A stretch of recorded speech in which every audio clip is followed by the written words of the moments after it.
we can also combine vectors. So what do I mean by that? So let's consider our numeric vector, and let's say we want to create this vector which combines numeric vector and also numeric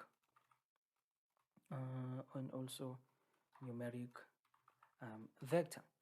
So the output that you will get in this case, you will note that we have combined numeric vector and numeric vector, which means the elements of this new vector is going to be 2684, 2684.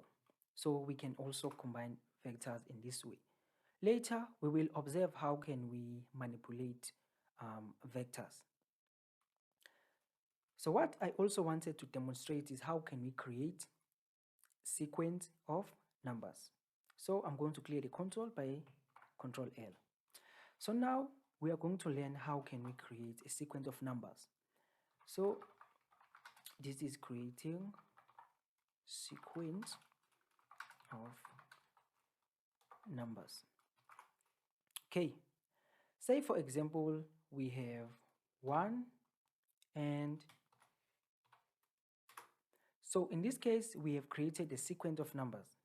So we specify the start and the stop. Okay, so that is the symbol that we use to create a sequence of numbers. We can also create a decreasing sequence. So let's say we want to start from 5 and the sequence ends at 1. Notice that it includes both of these values that you specify. So for the first sequence, it included the start, which is 1, and for the last, and it also included 5, which is the stop. And that's also the case for this second vector, for this second sequence. Okay, we can also start from -1 and we end at 1. So this is going to be -1, 0, and 1. And also we can have the situation 1.3.